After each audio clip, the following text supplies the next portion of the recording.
Hey guys, Ronnie here, and today is the day that I bring you the backflip tutorial.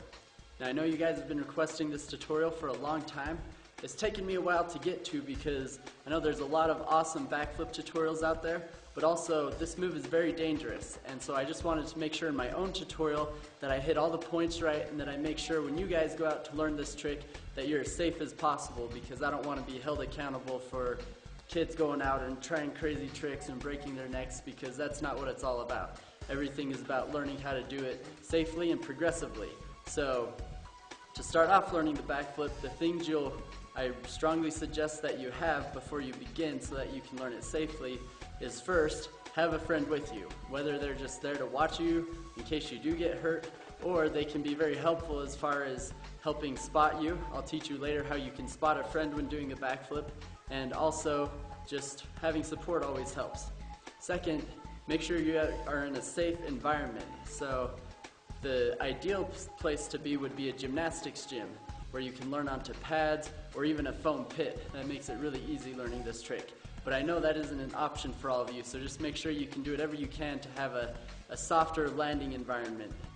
So once you have those things in place, the last thing to know is once you know the techniques to the backflip, make sure that once you go to start doing it, that you commit 100%, because if there's any sort of hesitation when you go to do the backflip, that's how you get hurt, is going up in the air and then freaking out. That's how people land on their heads and break their necks. So make sure that when you do decide to go for it, that you are committed 100%, that you have no fear in your mind and you just feel confident in it.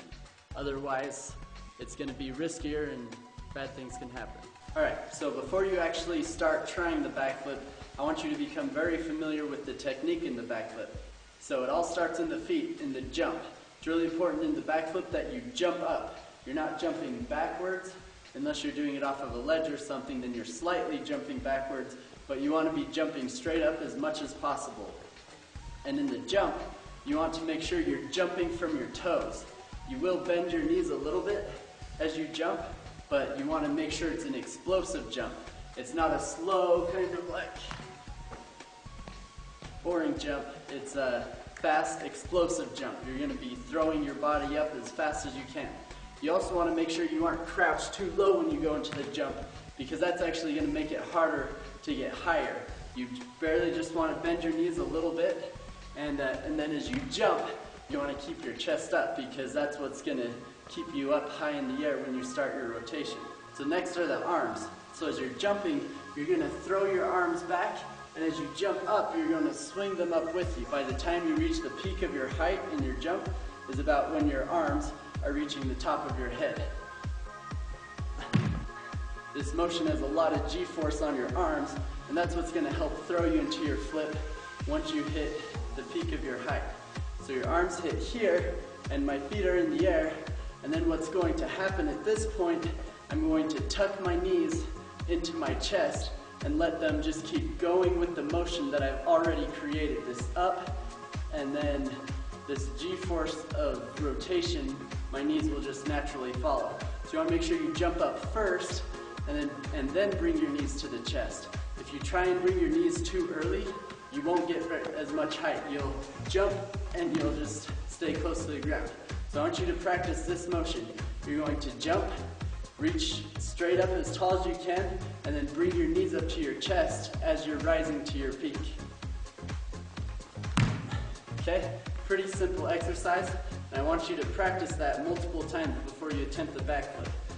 Now the tuck of the knees, they're just going to be coming towards your chest, and I like to grab kind of just below my knees on my shin so that I can pull them in tight to make my tuck smaller so that I can rotate faster.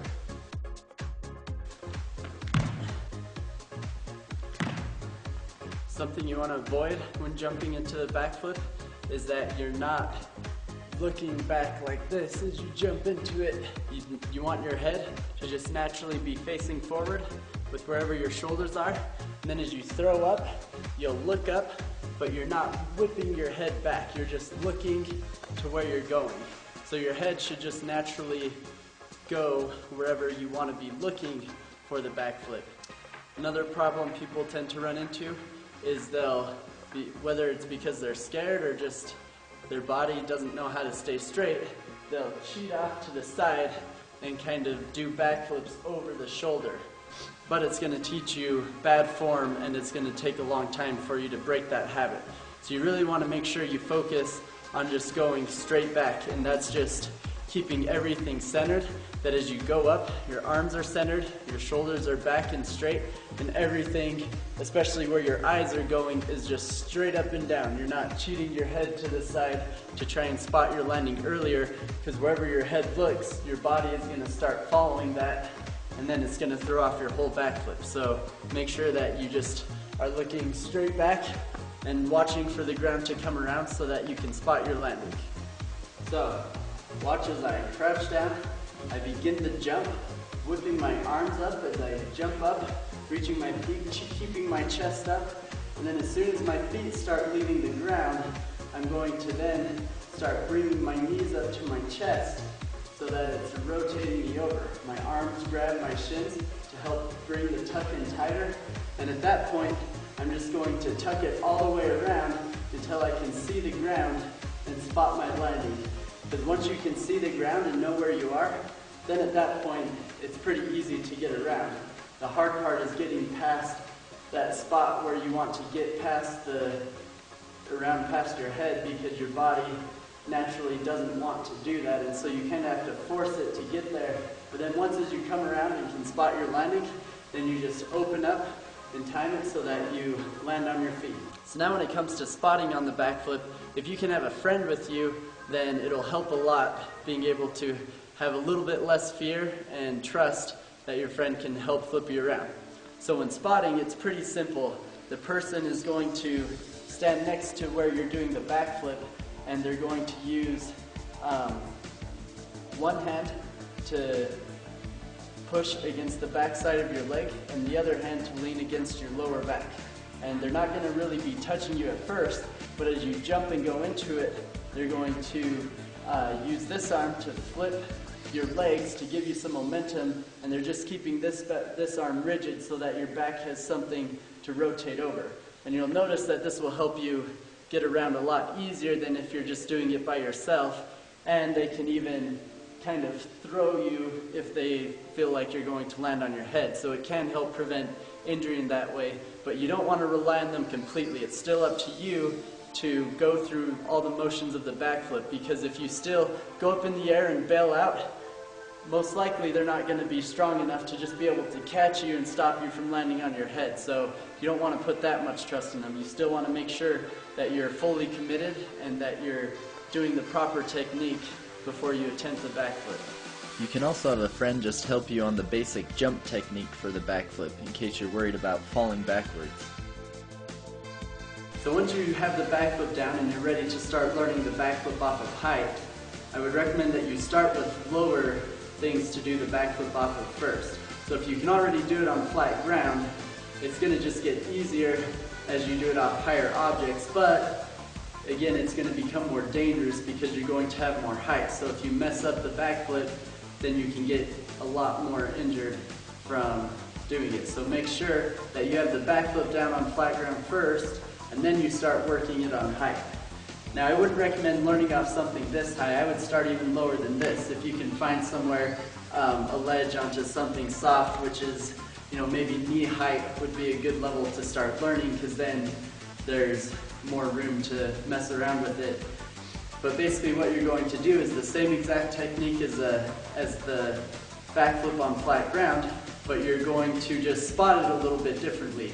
So you're going to jump up. You're going to make sure you lean back just slightly so that you're jumping away from what you're jumping off of. On flat ground, you don't have to worry about that. You can land in the exact same spot. But on this, you don't want to be landing where you're jumping off of. So you just lean back slightly. Not very much at all, just enough so that it throws you out just a little bit, so you're coming down far away enough from the ledge so that you're not going to face plant it or anything like that.